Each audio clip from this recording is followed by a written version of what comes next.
बड़ी खबरों के साथ ग्रैंड न्यूज में आपका स्वागत है। नमस्कार, मैं तिलेश्वरी। आगे बढ़ने से पहले आइए देखते हैं आज की हेडलाइंस। सीआरपीएफ के 84वां स्थापना दिवस समारोह में केंद्रीय गृह मंत्री अमित शाह बतौर मुख्य अतिथि हुए शामिल।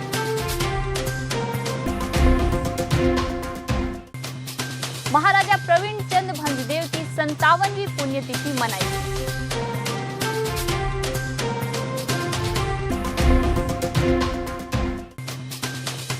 महाराजा प्रवीण चंद की 57वीं पुण्यतिथि पर शहर में बाइक रैली निकाली।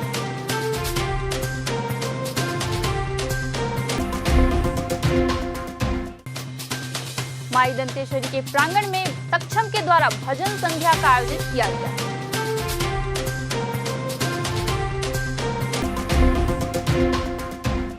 अब खबरें विस्तार से।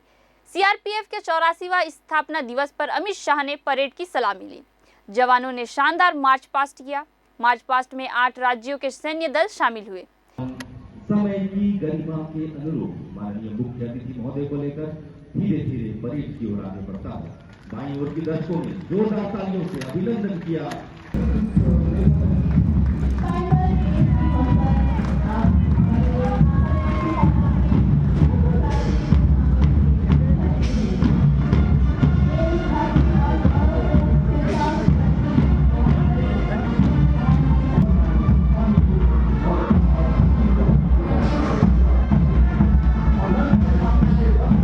अमित शाह ने सीआरपीएफ के अधिकारियों और जवानों को वीरता पदक और विशिष्ट सेवा पदक से सम्मानित किया।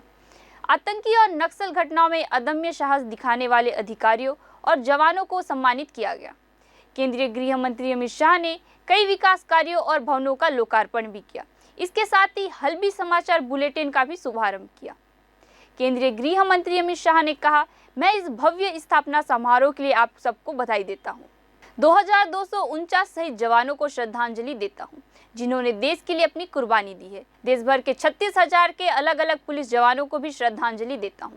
यह एक बड़ी उपलब्धि है कि बस्तर में हम स्थापना दिवस समारोह मना रहे हैं। से बहुत बहुत बधाई और शुभकामनाएं देता हूं। आज मैं जब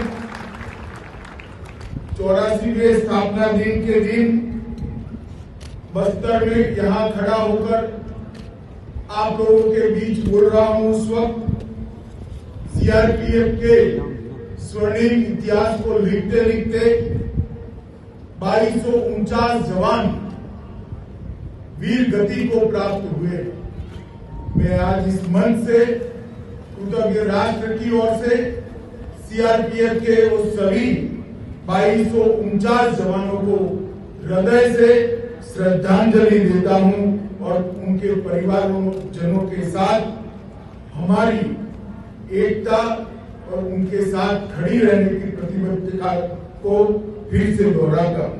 हमारे देश भर के पुलिस कोरोना के कालखंड में जनता को अपनी संवेदनशीलता का परिचय दिया। सीआरपीएफ भी इसमें पीछे नहीं। हर जगह जहां तैनाती थी वहां और हर जगह जहां पर सीआरपीएफ के पास अस्पताल उपलब्ध था वहां जनता की सेवा में सीआरपीएफ ने एक जज्बे के साथ काम किया है। 25 मार्च 2023 के प्रातः 11:30 बजे से दंतेश्वरी मंदिर के सामने प्रतिमा स्थल पर कर्मवीर, दानवीर, बस्तर के सूर्यवीर, बस्तर आराध्य माई दंतेश्वरी के प्रथम पुजारी महाराजा प्रवीण चंद भंजदेव की 57वीं पुण्यतिथि मनाई गई। श्रद्धांजलि एवं प्रार्थना सभा में राजमाता कृष्ण कुमारी देवी, महाराजा कमल चंद भंजदेव, समस्त राजगुरु परिवार, समस्त कुंवर परिवार, समस्त सुकमा जमींदार परिवार, परलकोट जमींदार परिवार, कुटरू जमींदार परिवार, भोपालपट्टनम जमींदार परिवार, समस्त बैस मालगुजार परिवार, जिया परिवार एवं समस्त बस्तर में निवासरत समस्त समाज के सदस्य और नगर के जनप्रतिनिधिगण अपने समय पर उपस्थित होकर बस्तर के हितैषी वीर श्रद्धेय शहीदों की शहादत दिवस पर महाराजा प्रवीण चंद भंजदेव को प्रतिमा स्थल पर कोटि कोटि नमन किया। इस अवसर पर बस्तर के महाराजा कमल चंद भंजदेव ने हमें महाराजा प्रवीण चंद भंजदेव के शहादत के बारे में जानकारी दी। आज की पुण्यतिथि जैसा आप जानते हैं कि 25 मार्च का ही वो दिन था जिसमें कि महाराज साहब का गोलीकांड हुआ था और आज ही के दिन बहुत सारे आदिवासियों ने, हजारों के तादाद में आदिवासियों ने अपनी शहादत दी थी राजमहल के अंदर। उस समय तत्कालीन सरकार कांग्रेस की थी, उस समय डीपी मिश्रा करके मुख्यमंत्री थी, उनके तरफ से ऑर्डर था डायरेक्टली शी एंड शूट, जिसको देखो गोली मार दो। हजारों आदिवासी मारे गए थे। जो आप सिंहद्वार देख रहे हैं, यहाँ से फायरिंग चालू हुई थी, बेडरूम तक गई थी, उसमें हजारों आदिवासियों ने अपनी शहादत दे दी और ये बहुत दुखद रहा क्योंकि उसके साथ साथ बस्तर का बहुत सारे इतिहास को भी जलाने की कोशिश की। राजमहल को भी आग लगाया गया, लाइब्रेरी को भी आग लगाई गई ताकि कोई सबूत बचे ना, सब सबूत ख़त्म कर दिए जाएं। और साथ साथ 2 साल तक राजमहल को बंद रखा गया और अंदर क्या हुआ किसी को नहीं पता क्योंकि पूरे घर वालों को मना किया गया था और 2 साल तक सरकार के अंडर था।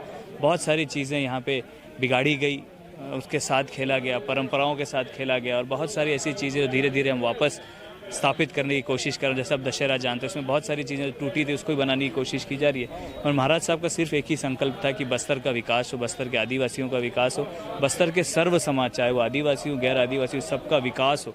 इसके लिए वो प्रतिबद्ध थे और साथ साथ विधायक भी बने। जगदलपुर के सबसे पहले विधायक भी प्रवीर महाराज बने, जबकि उनकी कूटनीति उनको पसंद नहीं है उस समय की तत्कालीन सरकार की, तो उन्होंने इस्तीफा देकर के अपनी पार्टी बनाई, बहुत सारे विधायक बनाए और उन्हीं के बहुत सारे ऐसे विधायक आज के दिन पे उनके पूर्वजों को बनाया गया महाराजा साहब के द्वारा। और दुखद बात यह है कि आज भी बस्तर का शोषण हो रहा है, बस्तर के लोग, बस्तर की जनता आज भी उसी स्थिति में खड़ी है और कहीं ना कहीं आज विकास थोड़ा बहुत बढ़ना चालू हुआ है गाँव के क्षेत्र में। हिंदू परिषद बजरंग दल बस्तर कार्यकर्ताओं द्वारा सीआरपीएफ के महिला कमांडरों को काफिला का प्रातः 5 बजे पुष्प वर्षा कर स्वागत किया गया।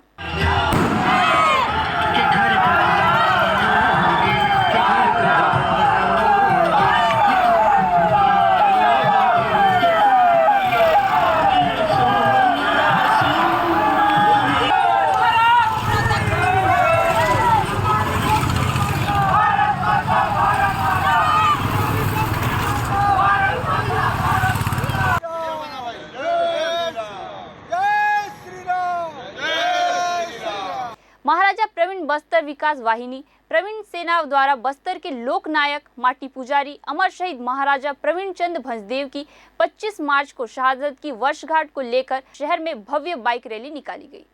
उक्त बाइक रैली राजमहल के मुख्य द्वार से शुरू होकर शहर की परिक्रमा के बाद राजमहल में समाप्त हुई। ज्ञात हो कि बस्तर के पूर्व महाराजा प्रवीण चंद भंजदेव की पुण्यतिथि पर शनिवार को श्रद्धांजलि सभा सहित विविध कार्यक्रम आयोजित होंगे। इससे एक दिन पूर्व महाराजा प्रवीण बस्तर विकास वाहिनी प्रवीण सेना के तत्वाधान में बाइक रैली शहर में निकाली गई। बाइक रैली का जगह जगह स्वागत भी किया गया। इस दौरान बड़ी संख्या में लोग शामिल हुए।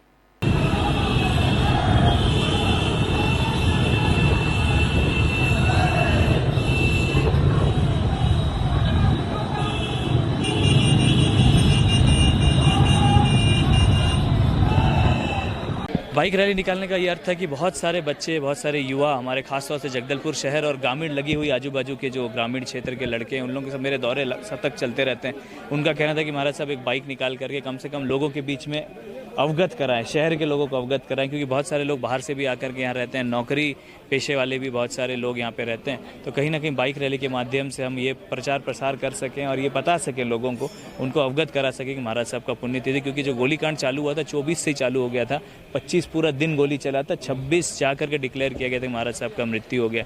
तो ये एक तरीके कह सकते हैं कि एक मैसेज फैलाने के लिए बाइक रैली निकाली गई थी, जिसमें आपने देखा पूरे शहर में हम भ्रमण किए। जगदलपुर के दंतेश्वरी माई के प्रांगण में सक्षम का भव्य भजन संध्या का आयोजन श्री चैतन्य संकीर्तन मंडल द्वारा हुआ।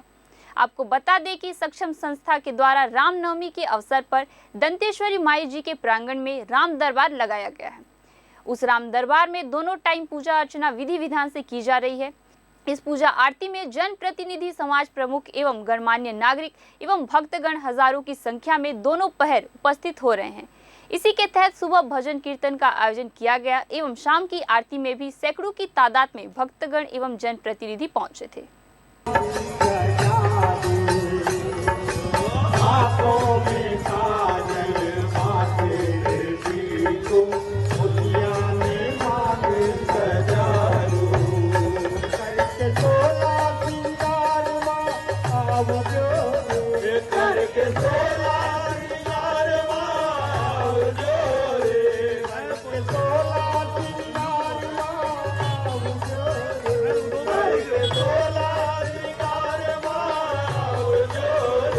केंद्रीय गृह एवं सहकारिता मंत्री अमित शाह नक्सलियों का गढ़ कहे जाने वाले सुकमा क्षेत्र के पोटकपल्ली फॉरवर्ड्स बेस पहुंचे। वहां पर जनजातीय लोगों और सीआरपीएफ के जवानों के साथ संवाद किया, स्कूल में बच्चों को पढ़ाया। ये मोदी सरकार की नक्सलवाद के समाप्ति के प्रति संकल्प शक्ति को दिखाता है।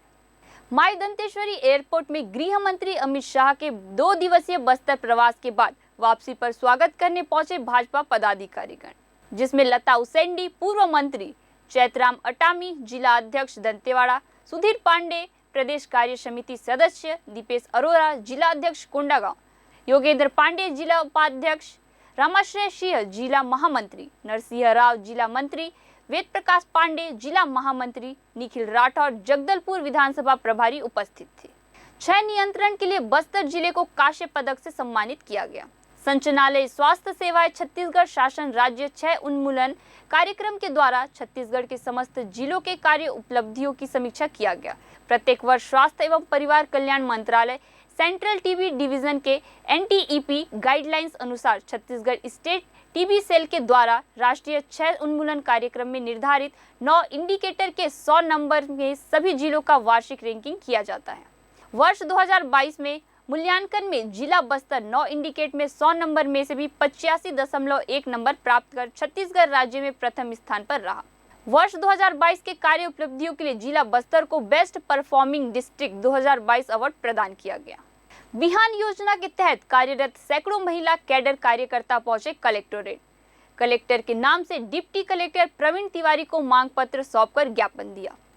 बेमेतरा के राष्ट्रीय ग्रामीण आजीविका मिशन के तहत कार्यरत कैडर कार्यकर्ताओं ने कलेक्टोरेट पहुंचे, जहां संघ के प्रांतीय आह्वान पर नियमितीकरण व मानदेय को लेकर प्रदेश स्तरीय अनिश्चितकालीन धरने पर जाने की सूचना देने ज्ञापन सौंपा है।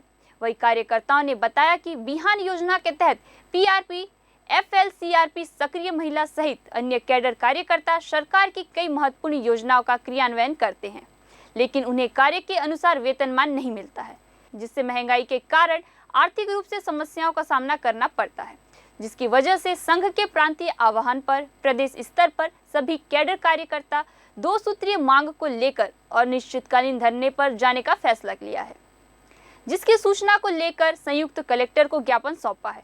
वहीं कार्यकर्ताओं ने मांग पूरी नहीं होने की स्थिति में अनिश्चितकालीन धरने पर जाने की बात कही है। इतना सभी लोग कैडर्स ही है और ना बाहर से मैं बैंक मित्र हूँ और बैंक 8 से 10 किलोमीटर आगे है, 3 किलोमीटर से भी आते हैं सब लोग।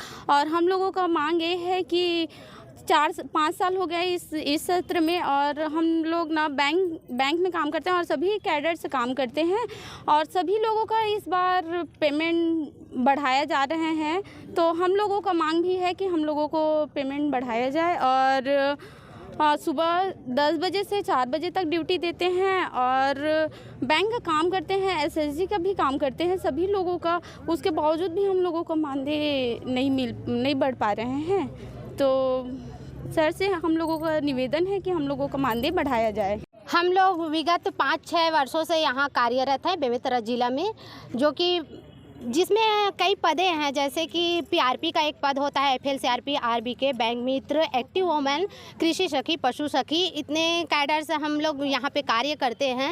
और कार्य इतना रहता है कि हमारे मतलब इसमें कोई हम लोग का टाइम टेबल नहीं है। जैसे हमको रात में 10 बजे भी कॉल आता है या मैसेज आता है तो उसका हमको जवाब देना पड़ता है। और सारे विभाग का काम, जैसे अगर यहाँ सचिव हड़ताल में तो उनका काम, या रोजगार सहायक हड़ताल में तो उनका काम, ऐसे सारे कामों को हमें लेकर चलना पड़ता है। जैसे आदेश होता है उसके अनुसार से हम काम करने में कभी पीछे नहीं रहती। हमारी मांग क्या है? मांग है हमारा मानदेय बढ़ाया जाए, जिस टाइप से हमको काम दिया जाता है। कमीशन के कैडरों के द्वारा जो अनिश्चितकालीन हड़ताल का ज्ञापन दिया गया है, जो 5 सूत्रीय मांग से संबंधित है और इनका प्रेषित किया जा रहा है ज्ञापन। नारायणपुर में पुलिस नक्सली मुठभेड़, सर्चिंग पर निकले जवानों पर नक्सलियों ने की फायरिंग। नक्सलियों की मौजूदगी पर निकाली गई थी टीम। मुठभेड़ के बाद घटना स्थल से जवानों ने 2 नग IED बम किया बरामद। ITBP एवं DRG के जवानों ने की कार्यवाही। बरामद IED को बम जवानों ने किया निष्क्रिय। नारायणपुर पुलिस को नक्सलियों की अमदई एरिया कमेटी की टीम कैंप कड़ेमेटा के आसपास ग्राम छोटे बुरगुम के पास जंगल में स्थित होने की सूचना प्राप्त हुई। कड़ेनार एवं बोदली के बीच पल्ली बारसूर रोड में कोई बड़ी घटना को अंजाम देने के लिए आने वाली है। उक्त सूचना पर पुलिस अधीक्षक नारायणपुर के निर्देश पर कैंप कड़ेमेटा से IETBP एवं DRG की संयुक्त पार्टी नक्सलियों के द्वारा घटना को अंजाम देने से रोकने के लिए नक्सल अभियान पर छोटे बुरगुम के जंगलों में सर्चिंग के लिए रवाना किया गया था। अभियान के दौरान लगभग 4:30 बजे छोटे बुरगुम के जंगल में नक्सलियों की अमदई एरिया कमेटी की टीम के साथ उपरोक्त सुरक्षा बलों की मुठभेड़ शुरू हो गई। मुठभेड़ के दौरान सुरक्षा बलों द्वारा की गई बहादुरी पूर्ण जवाबी कार्रवाई से नक्सलियों के हौसले पस्त हो गए। वह जंगल झाड़ी का आड़ लेकर भाग गए।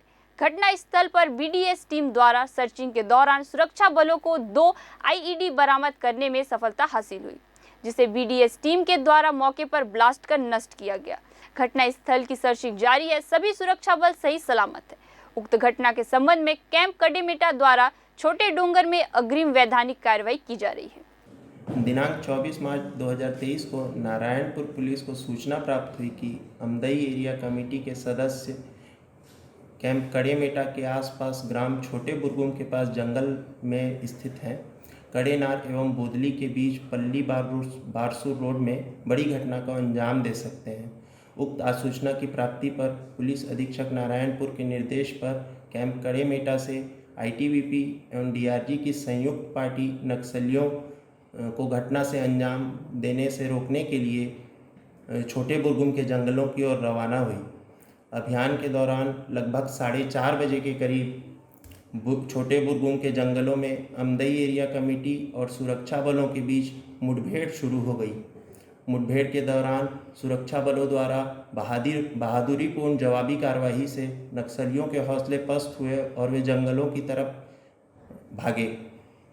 घटनास्थल पर BDS टीम को सर्चिंग के दौरान 2 नग IED बरामद करने में सफलता हासिल हुई, जिसे मौके पर ही ब्लास्ट कर नष्ट कर दिया गया। घटनास्थल की सर्चिंग जारी है, सभी सुरक्षा बल सही सलामत हैं। उक्त घटना के संबंध में कैंप कड़ेमेटा थाना छोटे डोंगर में अग्रिम वैधानिक कार्रवाई की जा रही है।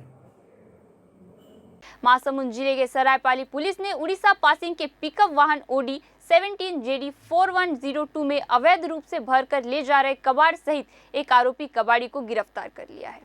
उड़ीसा निवासी सूरज राणा पिता केशबो राणा को महासमुंद जिले के NH 53 पदमपुर रोड पर सरायपाली पुलिस ने घेराबंदी कर गिरफ्तार किया है।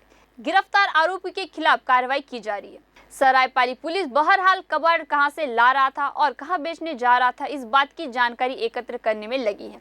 कबाड़ी से जब्त की गई कबाड़ की कीमत 5,39,000 आंकी गई है।